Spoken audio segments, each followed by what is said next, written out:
Bhagavate Vasudevaya.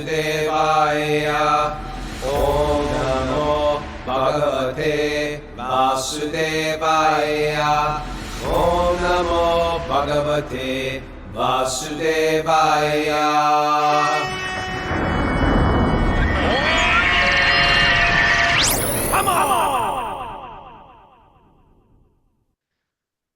Live from Moorestown, New Jersey. This is Wisdom of the Sages, a daily spiritual podcast with your host, Raghunath, and co-host and senior educator at the Bhakti Center in New York, Kaustubha Das. Welcome to the show. Shelter's on tour, Kaustubha. We're on the road, and we're back at Bhakti Vinod's house. Bhakti Vinod's house here in Moorestown. Right. We played in DC yesterday. You know what? DC was great, actually. You played DC? We played DC. Yeah, right. You know, I thought it was going to be in the hood. It was actually very nice. Henry prepped me. Henry was like, it's going to be in the hood. It's going to be crazy. You're going to run for your life. It was actually completely pleasant. It was pleasant. Gentrification. Gentrification. When you were little, you hated it. When you're an adult, when you're an adult, you're like, thank God I was not going to get hacked up. But anyway, but tonight nice. You're going to Buffalo. No. I'm going to Amityville, as in the Amityville horror. I think Buffalo is the greater horror for you guys. Well, yes. Read about it in the book. Yes, right? yes. Read about it in the book. But Amityville is where they filmed that movie, Amityville Horror. Okay. And they wrote that Long book. Island? It's a real place. I think they tore down the house. It was just too damn haunted. They were like, no one's gonna. I bet people would want that house. One type of like Aleister Crowley gothic person would have purchased that house and loved it. Then they would be like, no, I'm going to become a born-again Christian. I got to get out of here. But anyway, it was great. You know what else was really unexpectedly great? I did a book signing reading. I heard a lot of people showed up for that. Yeah, I was expecting nobody, and it was packed.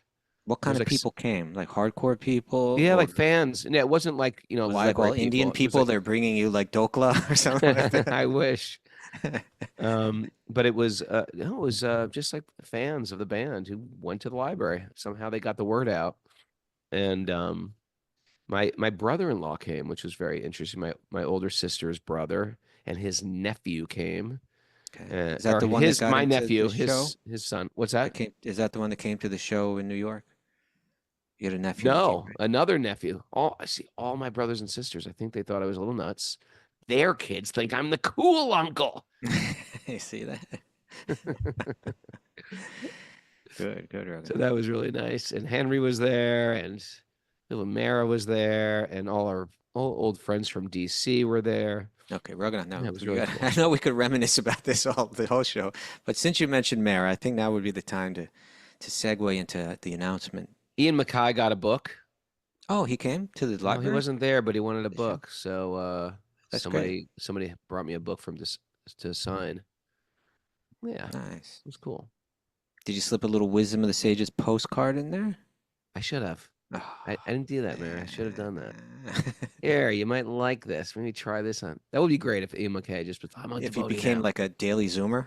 A daily Zoomer. Hey, just checking in with you guys. Hey, Paul, rocking up. All right. Love what you're doing. Keep it up. Change the world through positive sound vibration. I mean, he would appreciate this on the DIY level. I mean, it's like someone wrote a comment to yesterday's show on YouTube, and they said, this is the only real thing on the internet. I said, it kind of is. Like, we get annoyed with each other. We don't fake it. It's like it's real. It's very do it yourself.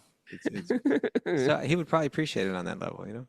I mean, if Al Baril could get into it, why not Ian? You know what? Who was I talking to? Oh, I was talking to Ken Olden from Better Than 1,000. I was like, yeah, Al Baril listens to it.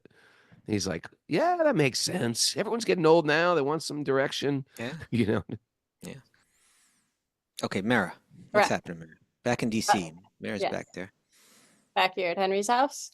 No shows this weekend. We're taking Saturday and Sunday off, but we'll be back on Monday at 7 a.m.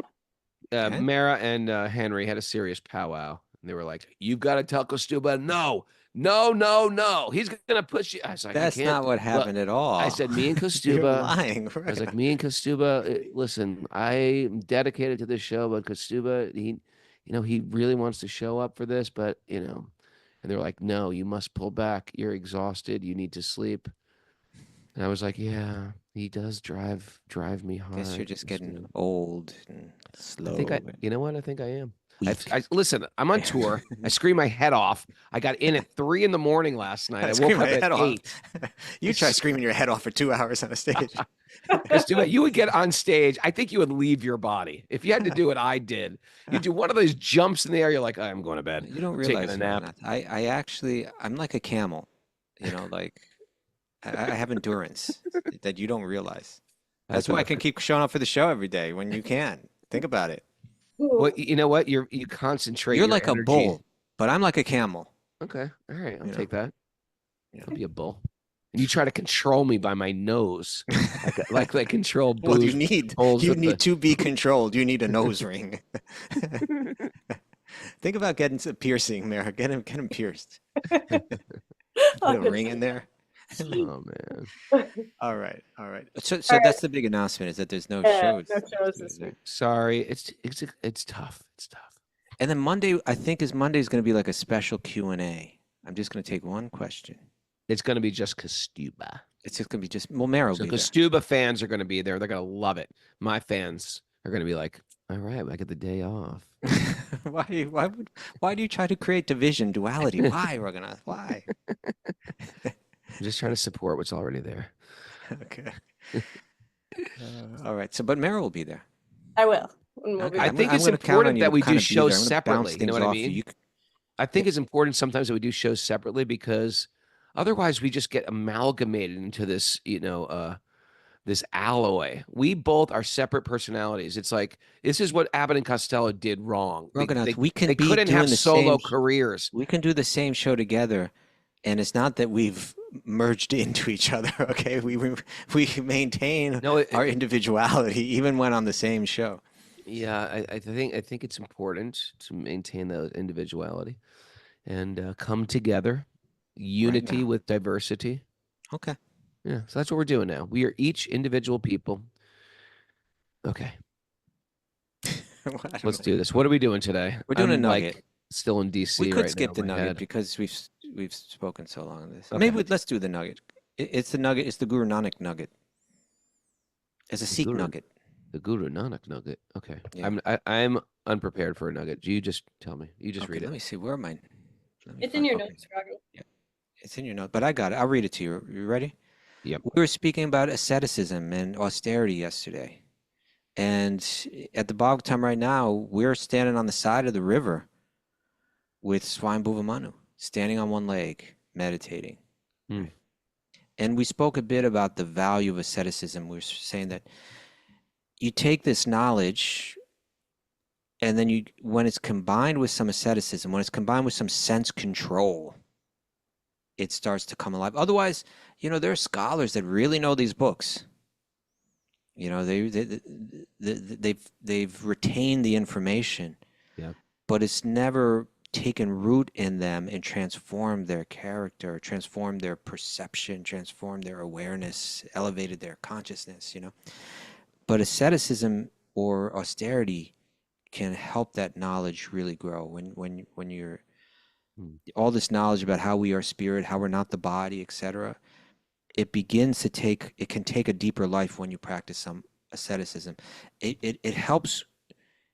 It's like just like in a laboratory, right? Like in a laboratory, the whole idea of the laboratory is you create an environment that you can control so that outside impurities don't enter into the experiment, right? Mm-hmm. Right. You want to kind of create a sterile atmosphere in that sense. You want to, so that you can get the pure, so that you're getting the true measurement of whatever it is that you're trying to measure. You have to make sure that other elements aren't coming in. And so similarly, austerity can kind of play that role, that by controlling my senses, I'm not letting in all kind of impurities that would screw up the experiment, and so that transformation won't take place. Were you a laboratory kind of guy? Did you have a little chemistry set, Raghunath? You have a nerdy background. I'm just trying to, I can see you there with your sousaphone over here, your stamp collection. And did you have a coin little chemistry collection. set? I didn't have a chemistry set. Sometimes you try to make something, like you ever make paneer or yogurt, like you try to make yogurt and then it doesn't come out right because you didn't have the temperature right, or you didn't have, Yeah. And you're you like, know, what the hell happened to my yogurt? yeah, it never Know that. gels or it comes Me together and like that. Paramananda used to make yogurt together, Right. I think. So asceticism is something like that, by controlling what comes into my ears, by controlling what comes into my eyes, but by kind of removing my need, not really need, but my desires for comfort and so on. I can get the knowledge can really take off. It can under those circumstances it can take life. So here's something more about asceticism, and this was from Guru Nanak. What can you tell us about Guru Nanak? Very interesting. He was like, they say, the founder of Sikhism. He was from a Kshatriya family, a warrior family. Yeah, the And he was Punjabis were these warriors, right? big warrior caste, the community, they call it in India. They're part of our community. So you hang out, you marry within your community. Carry a knife. Yeah, that was all over, probably all over the world, but you hear that a lot, like in these Eastern Asian countries where they have what we call now a last name. Really had to do with your community. Like in Korea, everybody's name, so many people's last name is Kim. It was like part of like a community. But you'll see it in India. You'll see the Sharmas, you see the Trivedis, you see the Patels, you see the Singhs. Yeah, Singh is It's like the Chach your last name, like for lion. popular name amongst And the Guru Sikhs. Nanak, interestingly enough, he was an associate of Lord Chaitanya. Yeah, they met. He's mentioned in the Chaitanya Charitamrita. I think they met once. I don't know if they. But we hear that Guru Nanak danced in ecstasy in the kirtan, right? Yeah.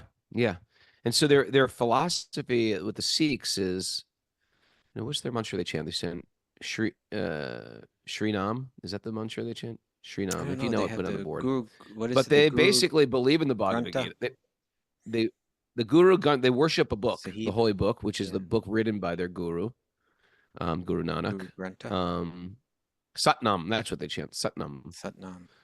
Yeah, it's Borrows heavily from. connected to Vedic teachings. Yeah. Yeah, borrows have. They accept the Bhagavad Gita. They do bhajans. It's like they're cousins. Okay. They're cousins. So what does Guru Maybe Nanak second have cousins. to tell us about asceticism? Asceticism. Yeah, read it to me. Oh yeah, I've got it. You don't have it. You're gonna read it. Yeah. Okay, so Guru Nanak's these. I have two verses. It sounds like it's coming from some poem that he wrote or something like that, but I couldn't find anything more than these two verses. Asceticism doesn't lie in mere words. He is an ascetic who treats everyone alike. Asceticism doesn't lie in visiting burial places. It lies not in wandering, nor in bathing at the places of pilgrimage. These are all things ascetics do, right? They're wandering sannyasis. Some of them live in the burial places, like what do they call those? It's slipping my mind now. Live in what places, you said? These renunciates who live in the burial place and they cover their body in ashes and all of that. Oh yeah. What is it? Agoris, the agoris. Oh, agoris. Yeah. Yeah. It doesn't lie in wandering Interesting, about. It doesn't lie in bathing and taking cold baths in the place of pilgrimage. He says asceticism is to remain pure amidst impurities. Asceticism doesn't lie in ascetic robes, the saffron robes, or in the walking staff carrying the danda, or in the ashes covering your body in ashes. Asceticism doesn't lie in the earring. Some of these sannyasis would wear an earring, right? They have these big earrings, right? Yeah. Lord Nityananda wore one. Yeah. Asceticism doesn't lie in the earring, nor in the shaven head. I should get an earring, Mary. Just a big one. Just one big hoop. I don't think so. Asceticism doesn't lie in the earring, nor in the shaven head, nor in blowing of the conch. Again, Asceticism lies in remaining pure amidst impurities. That's is here within, the Sikhism is growing out of the yoga tradition. These practices of regulation, it's not don't do them because they're evil, don't do them because you're going to go to hell. It's a way, it's kind of like an experiment, keeping the environment pure so that the transformation that you want to take place can take place. Asceticism lies in remaining pure amidst impurities. Right?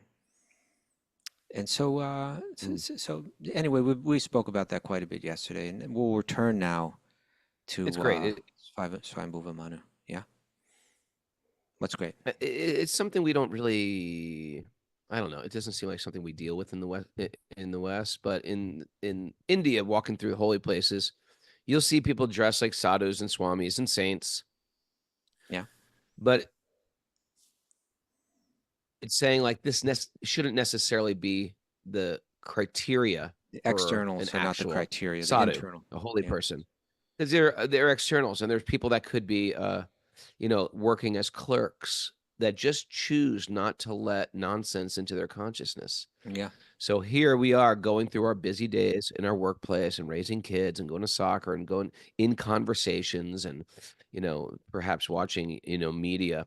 What are we actually going to consume, and where is our consciousness directed to on a regular basis? That's what is going to decide if we're developing saintly character or not our outfits, not even our church attendance, not even our kirtan attendances, but what we're actually consuming and how we're behaving and how we're treating We're letting ourselves go of. and how we're treating other people. Yeah. It does remind me of Bhagavad-gita 6:1. Anashrita karma palam karyam karma karotiya sasanyasi cha yogi cha na niragnir na chakriya. That Krishna tells Arjuna. Because Arjuna was thinking, like, I want to become a real yogi, I want to wander away from this battlefield and go off into the woods. That's what he thinks it means to be a yogi, to externally renounce. And Krishna, for quite a few chapters, has been trying to help Arjuna understand that you can be internally renounced and engaged in this world. You can be, as Guru Nanak is saying, remain pure amidst impurities. Remain free from reactions in a world of actions and reactions. You can even fight this battle and not be bound by karma. So he says in that text 6:1, he says, one who is unattached to the fruits of their work and yet works as they are obligated. That person, he says, is a sannyasi, is the true sannyasi. He uses the word sannyasi, the real renunciate, the real ascetic. And he says, and cha yogi cha, he's also the real yogi, the real mystic, right? Prabhupada translates it like this: one who is unattached to the fruits of his works and who works as he is obligated is in the renounced order of life, and he is the true mystic, not he who lights no fire and performs no duty, not he who's not engaged in the world necessarily. So it's the internal, it's not the external. You know how we translated this in the punk music scene, Kastuba? I don't. We would say that person is a poser. A poser. That person is, we would use that word. He's a poser. Yeah. And a poser was a person who was pretentious. And it's interesting because that was like a big thing of our identity of like, this guy's a poser. He's not for real. Dresses up this right? way on He's the weekend. Pretentious, basically. Right. So, who's he think he is? But the interesting thing is, there was a desire to find authenticity in the claiming that she's a poser, he's a poser. Who do they think they are? There was like a deep desire to find authenticity. But the question was, what is being authentic? And here it's really simple. Here's the metric for telling what is authentic. You're a pure spirit soul. Everybody's a pure spirit soul, and you can tell. And if you really want to be authentic, that's what you're consuming. Sometimes people they equate authenticity to, just do whatever I want. I'm going to be me. Well, who cares? If you've been programmed to be degraded and corrupt internally and argumentative and critical of other people, that's not authentic. That means you've just got a faulty product that you're using constantly. Authenticity means to purify the consciousness, purify the mind, purify the desires, purify our tastes. And underneath that, we find the pure spirit soul. So don't be a poser. Don't pose to be something you're not. What we actually are is pure spirit souls, gentle souls in this world. You know, Krishna doesn't say poser, but he uses another term. Bhagavad-gita 3:6. He says mityachara. Mityachara. He says one who restrains the senses of action, right? Externally, it looks like I'm a renunciate, but whose mind dwells on the sense objects. Internally, you haven't renounced. Certainly deludes himself and is called a pretender. Mityachara. False actor, I guess you could call it. That's a great one. That's a poser. Poser right there. That's a poser, huh? That's what it is. Yeah. Yeah, pretender. You're dressed like a renunciate, but you're meditating Internally. on enjoying the senses. I've done that. Have you? I've done that. I've been there. I've been there too. I've been a brahmachari looking around. Yeah. Are you kidding? Looking around. Okay. Looking around. All right. I talk about that in my book, Kasuba. If you would read it. Okay, I'm you going to read your find book. out. I'm gonna read Suffered. Okay. All right, we ready to dive in now? I'm ready. Baba. Let's get into it. That Parmanand is here, live, getting his daily dose. Has Parmananda been sticking Srimad with us now that he's Bhagavatam. down in Florida? Yeah, he's been there, right? Yeah. Parmanand? Yeah, he's listening. Good, good. Okay. Where are we at? Canto 8, text 1. I don't know where we're at otherwise. Chapter 1. Rayanam namaskritya naram chayavanarotamam devim saraswatim vyasam tatoja. Bhagavatam, which is our very means of conquest. One should offer respectful obeisances to the Supreme Lord Narayan, and to Narayan Rishi, the supremest human being, and to Mother Saraswati, the goddess of learning, and to Srila Vyasadeva, the author. Nasta prayeshu badreshu nityam bhagavat sevaya bhagavati utamashloke bhaktir bhavati naishtaki. By regular attendance and classes in the Bhagavatam, and by rendering service to the pure devotees, all this troublesome in the heart will become eradicated. In loving devotional service to the Transcendental Lord will be established as an irrevocable fact. Om Gyana Tamarandasya Gyananjana Shalakaya Chaksurun Midatam Yena Tasmai Shri Gurave Namaha. I was born in the darkness of ignorance. My teachers are opening my eyes with the torchlight of knowledge. I offer my obeisances at their lotus feet. I was trying to tell Parmananda to turn off your Wi-Fi. I have a weak signal. You guys hear me okay? Mostly. Oh, no. There's a little bit of a lag there. Can you guys Not hear me? much. Mostly. Yes. Oh, I guess you don't hear me. Okay. All right. I noticed do. you have I that hear you. pistol behind you, Raghunath. That's an old school flintlock pistol. You look like you're ready for a duel. Huh. You know what? Sometimes there's people that cross me, and I'm saying, okay, let's do this. Let's duel it out. Okay. That's how they settled things in the old days. Take 4 paces, then spin and turn. And may the better man win. I challenge you to a duel. All right. So we A read duel with a gun that just might not go off. Yeah. It was kind of a crude way to go about it, wasn't it? It appeared dignified, but we're gonna turn and aim and shoot. Okay. We read text 10 yesterday. And in text 10, we had Swayambhuva Manu standing on one leg and meditating that Krishna in his super soul feature is present everywhere. Wherever there are animate or inanimate beings, therefore one should accept. This was a reflection. This was almost word for word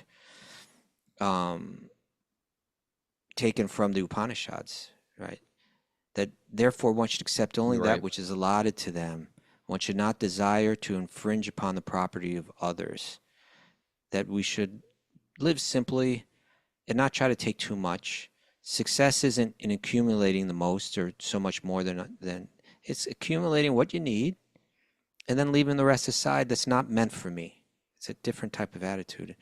And we were reading, Prabhupada brought up this term in the commentary, the spiritual communism, right? You with me there, Raga? Yeah. Okay. Yeah, I'm good. here listening. Okay. Hear it. Sounds Yeah. good. Okay. So he brought up this idea of spiritual communism, not something that's legislated where you force, where you kind of like, what do they call that?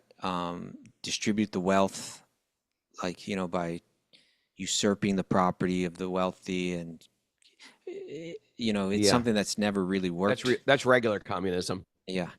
But by elevating everyone's awareness spiritually, that hey, we are all equal on a spiritual level. We're all made of the same spiritual energy, and in that sense, we're all sacred. And we're all here in bodies made of Krishna's energy, in a world made of Krishna's energy. Ultimately, we're all living in Krishna's world. Let us not think that it's ours, and let us, with that elevated consciousness, let us care for one another. Let's make sure that everyone has what they need, right? So here, Prabhupada was saying, like, in terms of the resources of this world, there should be a communal, kind of an enlightened communal attitude that develops through spiritual understanding. And then he takes it a step further in the commentary. He begins to say that even our bodies, right, not just the oil and the, you know, the food and the grain and the, you know, all of that, but he says this, he says, one should learn from the Vedic literature that one's body is also the property of the individual soul, but is given to the individual soul according to their karma. Everything belongs to the Supreme, and therefore one should not usurp another's property. He says this, he says, we have a tendency to manufacture many things, especially nowadays. We are building skyscrapers and developing other material facilities. Build them up, knock them down, right? Go out to the dump. Yeah. You see all these things that have been manufactured that never really needed to be manufactured, and now they're lying in the dump. We should know, however, that the ingredients of the skyscrapers and machines cannot be manufactured by anyone but the Supreme Personality of Godhead. The whole world is nothing but a combination of the 5 material elements. A skyscraper is a transformation of earth, water, and fire. Earth and water are combined and burnt into bricks by fire, and the skyscraper is essentially a tall construction of bricks and steel, I suppose, right? Which I think Prabhupada saw smaller buildings as skyscraper. Like he used to call the 11-story building the skyscraper, right? You there, Raga? I don't know. Are you falling asleep? I don't know if he did that. He did, because they had the 11. I'm not. I just don't know the answer to that. Okay, well, then you could say that. I do not know the answer. You just sit there silently. That's what I said. I said I don't know. Maybe it was a delayed. Maybe you lagged. It was a delay. Maybe you lagged when I am listening, man. I'm on the edge of my seat. Parmananda will vouch for me. Okay. He says, earth and water combine and burn into bricks by fire, and the skyscraper is essentially tall construction of bricks. Although the bricks may be manufactured by man, the ingredients of bricks are not. Of course, man, as a manufacturer, may accept a salary from the Supreme Personality of Godhead. This is stated here, Tena Tyaktena Bunjitaha. You take what is your allotted portion, right? One may construct a big skyscraper, but neither the constructor, the merchant, nor the worker can claim proprietorship. Proprietorship belongs to the person who has spent for the building. The Supreme Personality of Godhead has manufactured water, earth, air, fire, and sky. And one can use these to take a salary. However, one cannot claim proprietorship. This is the perfect communism. Our tendency to construct great buildings should be used. Now he turns it, right? He says, like, you know, we can all have a home. You know, take your allotted thing, get a decent home, a little plot of land, a little home, and that's all fine. But when it comes to building these great big things, that should be for God. Right? He says, our tendency to construct great buildings should be used only for the construction of large and valuable temples in which to install the deity of the Supreme Personality of Godhead. Then our desire for construction will be fulfilled. Like, you know, it's in the human psyche to want to create we like some big, great beautiful buildings. Yeah. We were in Washington, D.C. yesterday. I walked right down the street from the club, and then I could see straight line to the Capitol. And I was like, oh, that's beautiful. What a work of art. You know, we like to admire great works of architecture, but we want them. But the idea is you dedicate them to God. There you And go. then, and therefore you see God's greatness in the architecture. Yeah. Yeah. So it's not saying we need to remove that desire to create great buildings and have great architecture, see great architecture, but it can just be engaged in a higher way. Yeah. All right. Otherwise, it's like, check out my great architecture. Check out my house. My McMansion. Yoko Stuba, look at your little house. Check out my Nothing. house. Nothing. You are nothing. Look at your house. I never get it when, like, say you're like an athlete or like maybe a musician, and suddenly you like, you sign a contract, $30,000 a year contract, right? Yeah. I'm sorry, not 30,000, 30 million a year contract, right? You got all this 30,000, money, yeah. and then you go and buy like these super huge mansions that have like, they're just incredibly massive. It's like, what are you? I mean, it's one thing to have a nice home that you can invite guests over to, but that thing is so huge. And then you got like one here and one there and one over there. You never visit them. You just It's pay tons more exhausting. money to keep them up. You never, how do you really enjoy it? But it's in people to say, I need the bigger mansion than the other guy down, down the road, or the Yeah. other athlete, or the other Yeah, it'd be star. nice to just meditate on like how big would your if you could have whatever house you want, How what big would it would it look be? like? What would it be? Would it be, 5 bedrooms? Do you need 5 bedrooms? And then you got all these weird.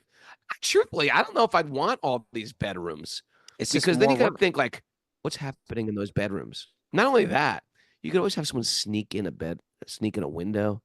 That's what I'd be worried about. Someone sneaking in my house. Well, you also Like, need you to know what have I a mean? staff there I want to be too. able to look at every bedroom every day. What's going on in that house? You also have to have a staff like living there to take care of it, and then you have to worry about your staff. Like, I Yeah, and think then you got to they're be able to trust your staff. you have to trust Staff your could be staff. stealing from you. That's right. Staff could be trying to kill you.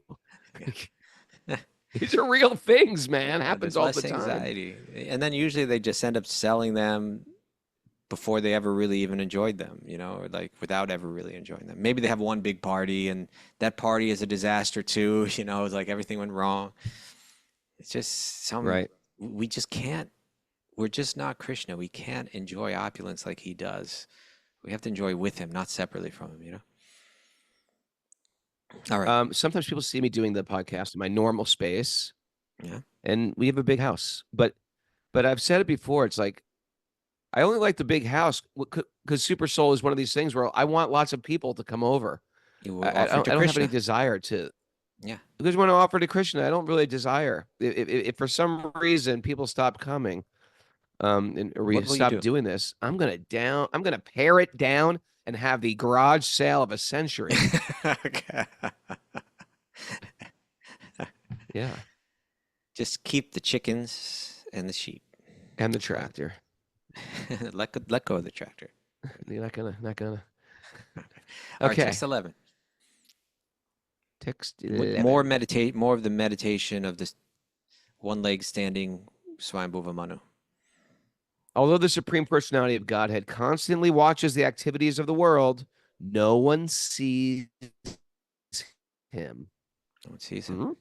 However, one should not think that because no one sees him, he does not see. For his power to see is never diminished. Therefore, everyone should worship the super soul who always stays with the individual soul as a friend. He's a friend, right? His consciousness is everywhere. Still there? Yes, I'm here. His awareness is spread everywhere. Therefore he's aware of everything, but we're not aware of him. But he's there, and he's trying to help us understand how he's there. He's not just there. He's there as a friend. He's there not to be feared.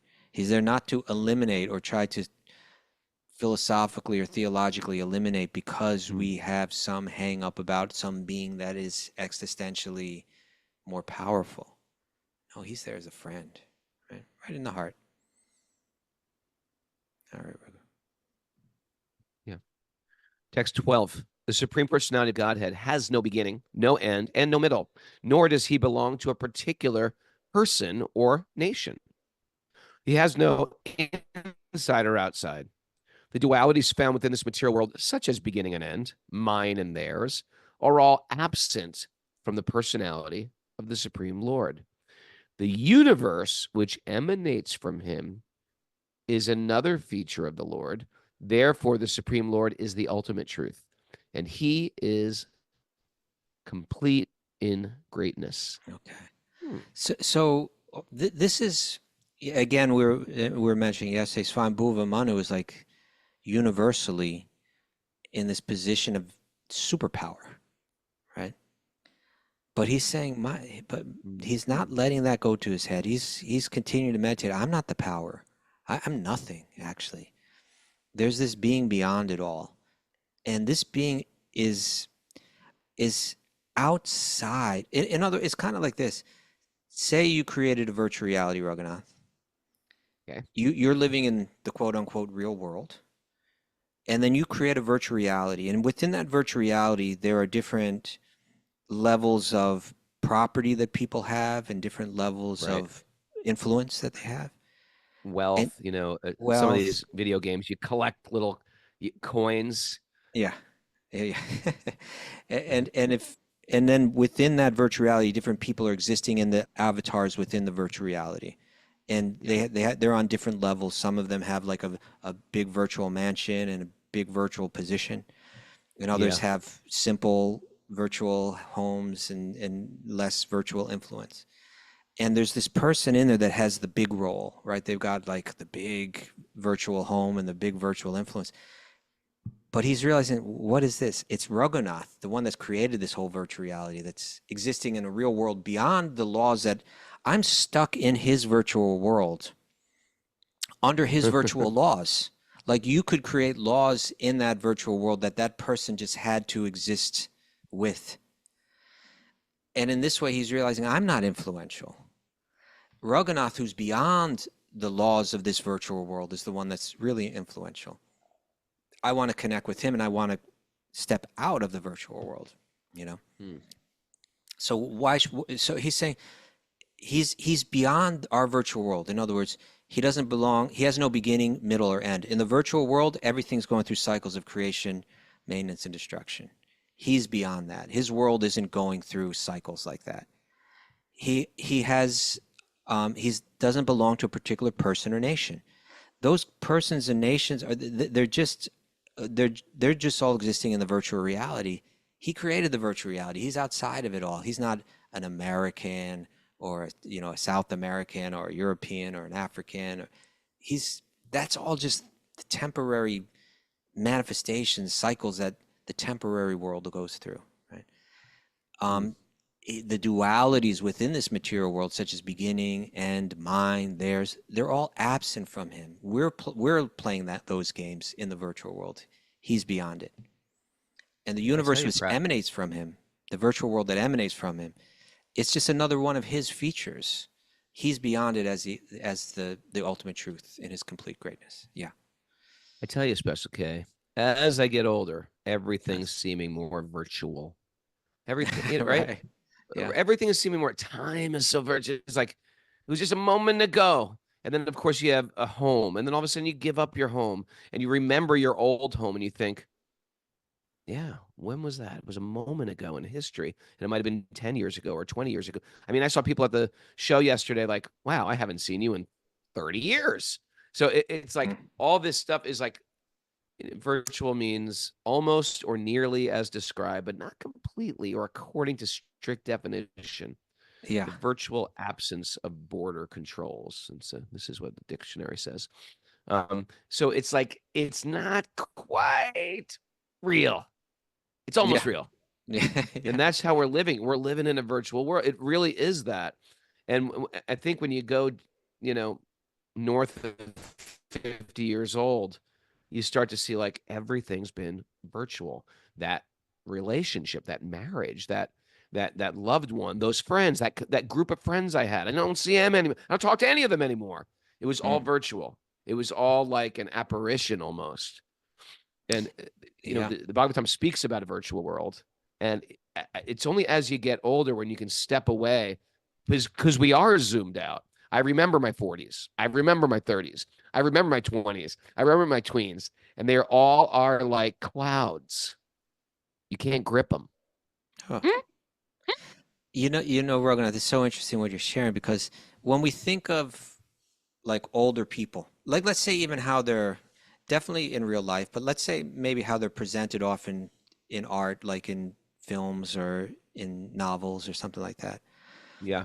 You know, there are a couple prototypes, I guess you'd call them, you know, like hmm there's the wise one who with age has learned to let go, kind of laugh at themselves, not take things too seriously, is focused on something more meaningful and true.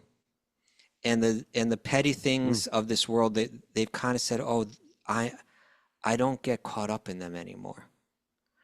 And then the Mm. opposite of that is like the attached one, right? Like the get off of my lawn. You know, some person that's yelling and upset. They're old, they're irrelevant, but they're still so attached. You know Bitter, it, grumpy. yeah, and their control is being their ability to influence or to control is being influenced by their deteriorating material circumstances, right? Their deteriorating body, their deteriorating mind, Mm. especially the deteriorating mind becomes pitiful, right? And but they're still Oh like yeah. attached, like don't do this, get out of here. You people even like you know, like YouTube is all, you know, it's got a whole, you know, the Karens and all of that, you know, it's like, you know, someone complaining about this, complaining about that, calling the police, getting, you know, because they just can't let things I be. would hate if my name was Karen. And all I of a know. sudden, this has come to be it's the new. Imagine if ever all of a sudden everyone's like, "Yeah, he's such a rockin' off." But wait a second, that's my name, man. What did I Am I do? gonna have to What did I change do? my name now? I know. It's horrible. But yeah, and it's a Sorry for shame. all the It's a shame Karens for out there. Karens. You don't deserve this. You don't deserve this. But you know, those two prototypes, there's truth in them. You know, there's truth in them.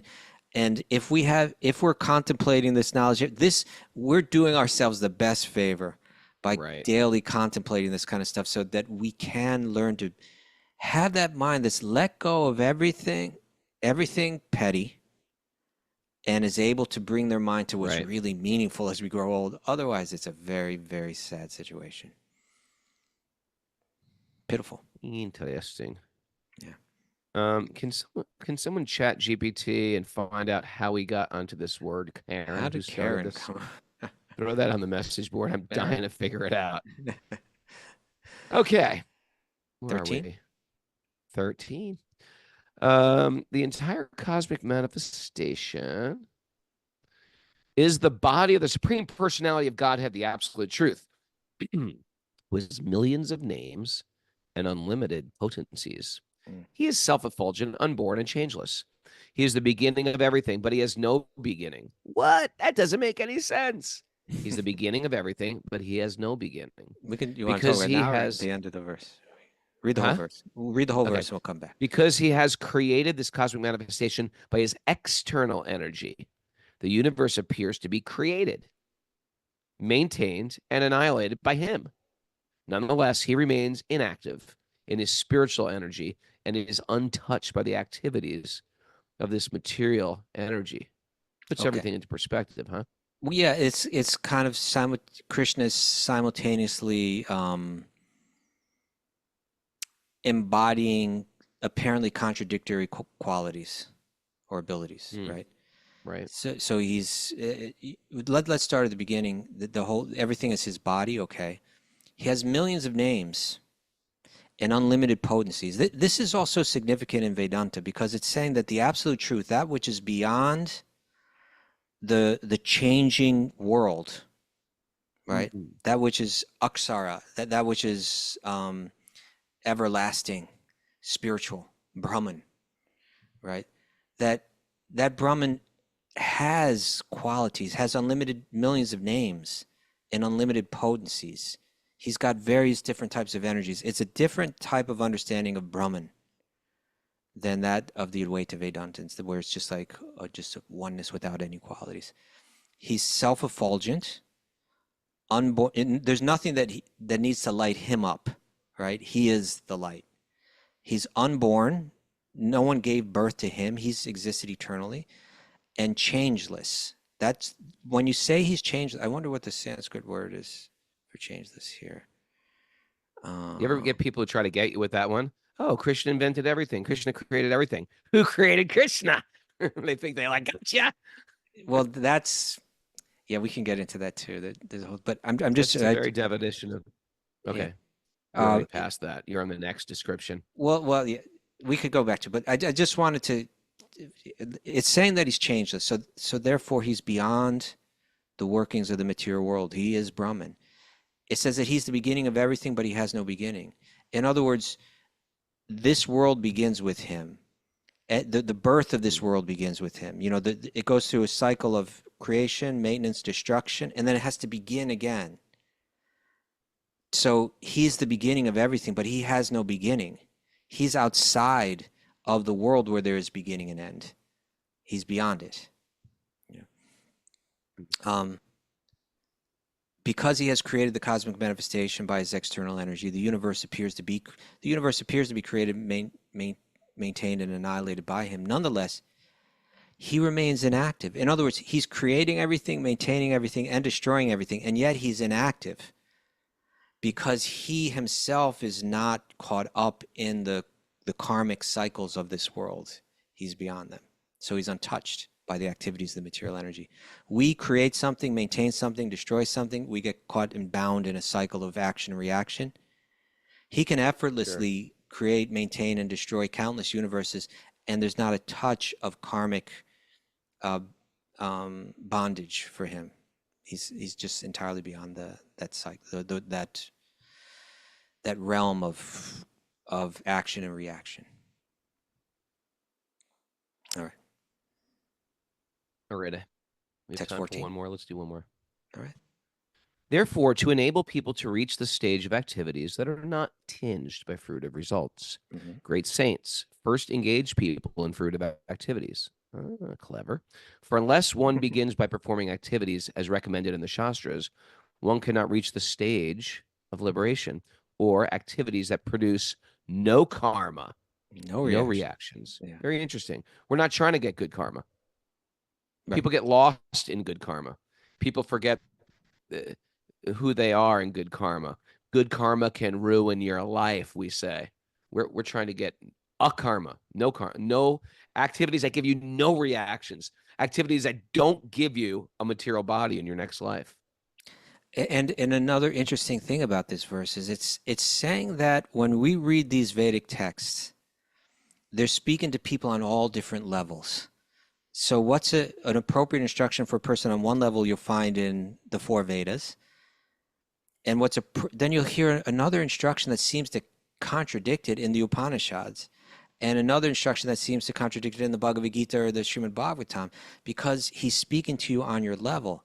So he's saying that although the goal is to help you understand how to get beyond karma, beyond the law of action and reaction, the first thing that the Vedas are going to do, they're going to get you involved in working for fruitive reactions according to the Vedas. Because the first step is I need to accept that there's knowledge coming from a higher source.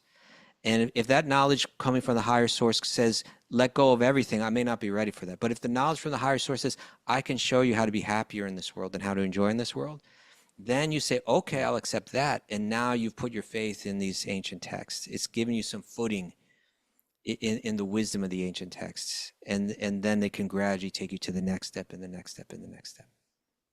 So it's important to understand that these, and I'll talk about this on Monday, that these teachings are coming, they're being presented in different rungs of a ladder, right? And that verse speaks to that very clearly. You got your Karen thing, Raghu? What's that?